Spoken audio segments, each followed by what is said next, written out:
Et puis, une fumée blanche s'est élevée dans le ciel de Rome. En quelques instants, le monde qui pleurait le pape François en célébrait un nouveau. Habemus Papam. Personne ne l'attendait, on ne connaissait ni son nom ni son visage, et pourtant, quand il est apparu au balcon, la foule déjà l'avait adopté. Car le pape nous est donné d'en haut. L'aimer est une responsabilité. Dieu nous rappelle que dans cette élection, il n'y a pas plus favori que celui qui n'a jamais songé au trône. Qu'y avait-il dans les yeux émus du pape Léon XIV, acclamé par la foule ? Peut-être déjà l'immense gratitude d'avoir été choisi pour être le successeur de Saint-Pierre. Certainement aussi la crainte, celle de devoir affronter le monde et porter sur ses épaules ce qu'il a de plus sombre. Probablement enfin la joie de voir une église rassemblée, fervente, pleine d'espérance et tournée avec foi vers un avenir dont il aura la charge. Seigneur, fais de Léon XIV un pape à ton image, Père des pauvres, soutien des faibles, gardien de l'unité, qu'il mette au cœur de son pontificat autant de vérité que de charité, que sa voix s'élève face à l'injustice, face au mal et ce qui détruit, qu'il œuvre pour la paix, qu'il soit un pont vers le monde, le témoignage vivant qu'à tes yeux, chacun est aimé.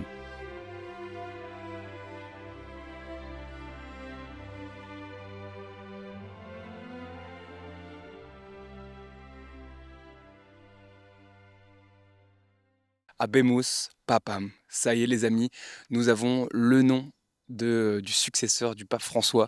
Tout s'est joué hier, à peu près vers 18h. Ça a été rapide, un conclave très rapide, mais voilà un événement magnifique à la fois pour l'Église, à la fois pour le monde. Et donc on est là pour revenir rapidement sur tout ce qui s'est passé hier. On le fait de manière très spontanée dans ce jardin. Vous remarquerez que, à défaut d'avoir des studios, on aime bien tourner dehors cette année. Mais voilà, on va revenir d'abord sur le conclave en lui-même, et puis avant de parler rapidement de ce pape, donc le cardinal Robert Francis Prévost. Mais tout d'abord, je voulais revenir sur ce magnifique événement qu'a été le Habemus Papam et cette ferveur qu'il y a eu sur la place Saint-Pierre. Je suis né en 2000, donc j'ai connu l'élection, j'ai des souvenirs de l'élection du pape François. Je me rappelle assez bien de ce moment, voilà, du moment où il a été élu. Mais c'est vrai que l'Église, à l'époque, n'avait pas la même importance pour moi. Je suivais ça de manière assez distanciée. Et donc c'était la première élection que je suivais vraiment attentivement, avec voilà, des vraies attentes, parce que le pape incarne l'Église catholique et on en attend forcément beaucoup. Euh, donc voilà, il y a à la fois une forme d'excitation, de stress, et puis je trouve que le contexte du conclave a quand même quelque chose de vraiment mythique. Alors surtout que là, il y avait le film que j'ai pas pris le temps de voir, mais qui a, je pense, un peu hypé les gens sur ce conclave. Tout le monde l'attendait. Il y a aussi ce côté très renfermé, évidemment, avec la fermeture des portes, voilà, qui donne une atmosphère de mystère qui, je pense, attire les gens. Et contrairement à, en fait, à une élection politique, on a vraiment aucune visibilité, aucun sondage sur ce qui va se passer dans le conclave. Donc en fait, tous les journalistes et tout le monde fait des spéculations, mais au final, voilà, tout le monde se trompe. Voilà, en tout cas, c'était la première fois que je vivais un conclave de manière aussi intense. Et donc l'élection a été un moment magnifique. Personnellement, j'étais en train de, j'étais en train de jouer au ping-pong quand quelqu'un m'a dit Habemus Papam. J'ai couru, j'ai sprinté vers ma télé. Et j'ai allumé tout ça pour pouvoir vous le faire suivre aussi. J'ai été marqué par la joie de cet événement, et une joie qui est unanime. C'est-à-dire que j'ai lu ça aussi dans un article ce matin, d'un cardinal qui disait, dans une élection politique, il y a des gagnants, il y a des perdants. Et ben là, comme c'est pas une élection politique, en fait, tout le monde reçoit ce pape. Ce pape nous vient de Dieu. En tout cas, c'est ce qu'on croit, nous les catholiques. Et donc, il y a quelque chose de magnifique où, en fait, tout le monde se réjouit de l'élection du pape, et peu importe, entre guillemets, son bord ou sa sensibilité dans l'église. Ces images de la place Saint-Pierre avec ces gens qui crient, même des enfants en train de pleurer, et puis surtout tous ces drapeaux aussi qui nous rappellent l'universalité de l'église. Magnifique, tous ces drapeaux là devant la basilique Saint-Pierre. Enfin voilà, c'était honnêtement assez touchant, assez beau. Et puis en fait, ça nous rappelait aussi à quel point le cérémonial et la tradition catholique est magnifique. Il y a assez peu de milieux ou d'événements culturels où il y a cette force des symboles, comme on l'a vu avec la fumée.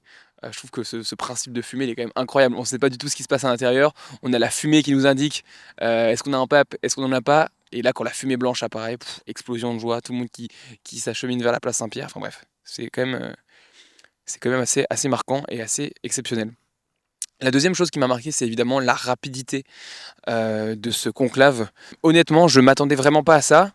Nous, dans l'équipe, on a été un peu pris de court. C'est vrai que je m'imaginais avoir encore le jeudi pour préparer quelques visuels et pour pouvoir anticiper. Et bah pas du tout. Il est arrivé bien plus vite que ce qu'on pensait, de 24 heures hein, quasiment, ouais. Et au bout du 4e vote, alors que la moyenne est plus élevée, je crois que c'est plutôt vers 3 jours. Qu'est-ce que nous dit cette rapidité? Je pense qu'elle est bon signe quelque part. Signe que peut-être l'Esprit Saint a bien fait son travail déjà, qu'il n'y a pas eu trop de querelles politiques au sein de ce conclave et qu'en fait, bah, c'est peut-être signe de consensus. C'est-à-dire que les cardinaux ne se sont pas écharpés pendant des jours sur qui allait être le prochain pape et ça nous dit quand même ça nous envoie en tout cas un signal positif, je crois. Voilà, de savoir que, bah, ce pape, cet homme en tout cas, le cardinal Prévost, il a su, créer de l'adhésion autour de lui.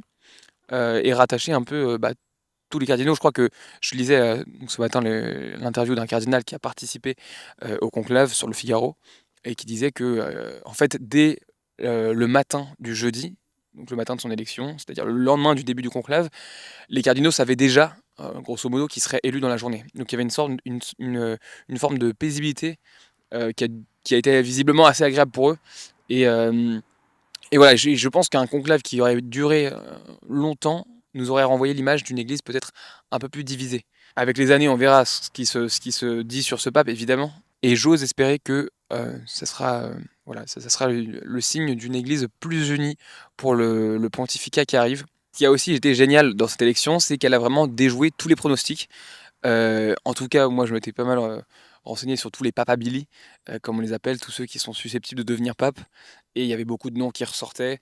Celui de Pietro Parolin qui est énormément ressorti, celui même de Jean-Marc Aveline, le français, celui du cardinal Taglé, ou voilà, encore d'autres que je n'ai plus en tête. Mais voilà, on avait un peu les mêmes têtes, les mêmes noms qui revenaient. Bon, certes, il y en avait beaucoup, avec pas mal d'incertitudes, mais quand le cardinal a annoncé le nom du pape, Léon XIV, le cardinal Prévost, moi, ça m'a pas du tout parlé. Donc, je n'avais pas vu ce nom dans la presse avant. Visiblement, c'était pas tellement une surprise au sein du collège des cardinaux, parce qu'il était quand même identifié à la tête d'un dicaster de la nomination des évêques. Donc voilà, il était connu, identifié, respecté, mais pour le grand public, c'était pas quelqu'un qu'on attendait et les journalistes ne l'attendaient pas spécialement non plus. Et je trouve ça positif aussi, parce que ça nous rappelle à quel point bah, c'est pas une élection d'un président, c'est pas une élection politique. Il y a quelque chose qui vient vraiment d'en haut, il y a quelque chose qui vient du Saint-Esprit et on est surpris à chaque fois. Je sais plus quelle est l'expression, mais qui dit que qui entre pape au conclave n'en ressort pas pape, en gros. Donc, pour dire qu'en fait, on a tout le temps des surprises et en fait, Dieu nous surprend à chaque fois. Et c'est ce que je disais dans la petite introduction que vous avez vue là, mais c'est qu'en fait, celui qui favorise, en fait, c'est celui qu'on n'imagine pas du tout. Donc, il est impossible de faire des pronostics et c'est assez bon. En fait, de se dire que c'est Dieu qui est à la manœuvre. Maintenant, pour parler du pape en lui-même, j'ai pas encore fait toutes les recherches sur lui. Je me suis pas encore documenté sur chacune de ses positions, mais je crois que c'est bon aussi d'avoir un petit temps juste pour recevoir ce pape.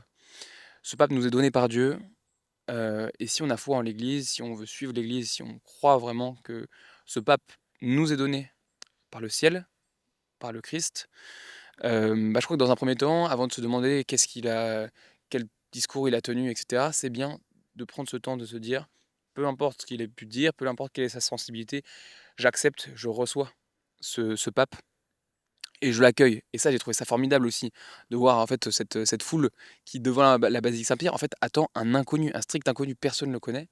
Et il arrive à son balcon et tout le monde l'acclame et commence à crier Léon XIV et à pleine voix. Enfin, il y a quelque chose quand même d'assez beau là-dedans, en fait, d'une église qui fait totalement confiance, avec une ferveur populaire d'ailleurs incroyable. Déjà, moi, ce pape, il m'a plu parce qu'il a une bonne tête. Je sais pas ce que vous en avez pensé. Honnêtement, quand on regarde les images du conclave un peu, parfois il y a cette image un peu austère de l'église, parce que évidemment il y a beaucoup de cardinaux qui sont âgés, alors c'est bien parce qu'il faut de l'expérience, mais parfois voilà, toutes ces têtes grises, ça peut être assez, je vais pas dire repoussant, mais ça peut faire un peu poussiéreux. Et ce pape déjà a une bonne tête. Moi j'ai bien aimé son apparition, tout sourire, et ce que j'ai vraiment aimé c'est qu'il s'est laissé toucher par le moment. Il n'était pas complètement détaché de ce qui se passait ou au-dessus en tout cas. Il a été vraiment, j'ai l'impression qu'il avait les larmes aux yeux, qu'on sentait qu'il avait la gorge nouée, qu'il y avait une émotion mais très belle quoi, je sais pas si c'est ouais, une forme de gratitude certainement, avec tout ce que représente cette mission de pape. Mais voilà, j'ai trouvé que, voilà, il avait quelque chose de très inspirant en tout cas dans sa manière de vivre le moment. Et c'était beau aussi de voir que c'est un jeune pape. Bon alors, ceux qui ne sont pas dans l'église rigoleront parce que 69 ans quand on a un président qui a été élu à 40 ans même pas, ça paraît évidemment vieux. Mais c'est plutôt un pape jeune, en forme et qui a priori du coup sera là pour, on l'espère en tout cas, de nombreuses années. Évidemment après l'autre regretté pape François qui était, sur sa chaise roulante et qui commençait à vraiment être, qui avait du mal à se déplacer et cetera, ça fait du bien de voir un pape qui, va pouvoir entamer, son pontificat, bah, en pleine forme, physique, mais aussi en pleine possession de ses moyens. On a un pape qui quelque part semble s'inscrire dans une forme de continuité, avec le pape François. Il a choisi déjà le nom de Léon XIV, certainement une référence à Léon XIII, qui avait été à l'origine de la doctrine sociale de l'Église. Voilà, avec certainement cette volonté de se faire le porte-voix des plus pauvres, de vouloir agir dans la société. Et je trouve ça rassurant quelque part qu'il n'y ait pas un fossé entre le pape François et le nouveau pape. Beaucoup parlaient du cardinal Sarah, par exemple. Une telle rupture entre, par exemple, un pape François et un cardinal Sarah, ça aurait posé question sur l'action de l'Esprit Saint dans l'Église. Enfin, comment peut-on switcher de l'un à l'autre? C'est plutôt un pape visiblement modéré, avec un profil assez intéressant puisqu'il a été d'abord docteur. En fait, il a fait de longues études, il a fait beaucoup de théologie, donc c'est quelqu'un de vraiment intellectuel. Et en même temps qui un peu a tout quitté au bout d'un moment pour partir en mission, au Pérou, je crois. Et donc il y a aussi ce profil vraiment de terrain. Ce double profil, il est assez important parce qu'il y a des gens qui sont très attachés à un pape qui donne de la consistance à la spiritualité, qui nous donne des indications sur l'évangile, qui a une forme de sagesse, et qui écrit des encycliques très consistantes. Il y en a qui attendent vraiment ça d'un pape.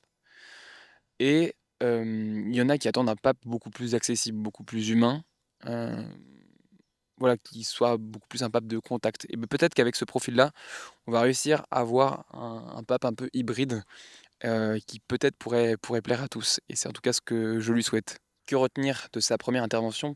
Peut-être d'abord son appel à la paix. Je crois que c'est ce qui est le plus ressorti. Est-ce que ce sera la grande thématique, le grand sujet sur lequel voudra, s'investir ce pape?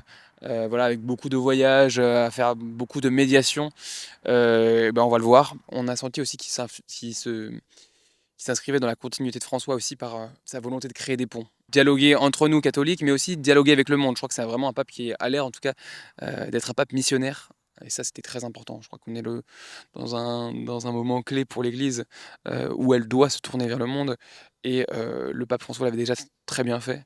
C'est bien d'avoir un pape qui est toujours ouvert sur le monde, a conscience des réalités du monde, a conscience que le monde n'est pas catholique dans sa majorité. Et dans cette volonté de dialogue, il a d'ailleurs parlé du synode aussi, synode sur lequel s'était beaucoup investi le pape François. Voilà, il a l'air d'être un peu dans cette, dynamique-là aussi.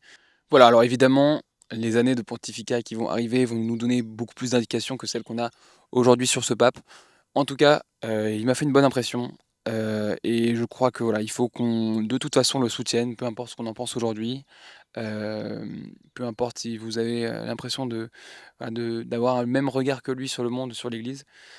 Voilà, soutenez-le, priez pour lui, c'est important et vraiment je crois que c'est une responsabilité en fait de chaque chrétien d'aimer le pape. Ça fait partie de l'amour du Christ et de l'amour de l'Église. Le Christ a bâti son Église sur, Pierre. Si on croit vraiment que c'est lui qui a institué ça et que le pape est le successeur de Pierre, alors on se doit de l'aimer et on se doit d'être charitable, on se doit d'avoir cet amour pour l'Église. En fait, on peut avoir, des dissensions et des sujets, peut-être d'accro, mais que ça reste toujours dans un regard de charité et un regard surtout d'amour, en fait, envers le pape, envers l'Église. Voilà, je m'arrête ici, c'est la fin de cette vidéo. C'était tout simplement une réaction à chaud à ce qui s'est passé, à ce qu'on a vécu hier. On refera certainement des vidéos plus détaillées sur le pape pour parler plus clairement de qui il est. Et puis on va voir aussi au fur et à mesure avec ses déplacements, ses premières messes, ses premières homélies, se dessiner sa personnalité. En tout cas, voilà, j'ai vraiment hâte de voir ce pape à l'œuvre, de le voir représenter l'Église. Et j'espère qu'il sera un bon berger pour chacun de nous. N'hésitez pas à N'hésitez pas à liker cette vidéo, à soutenir la chaîne évidemment. Et puis moi je vous dis à très bientôt sur Amen.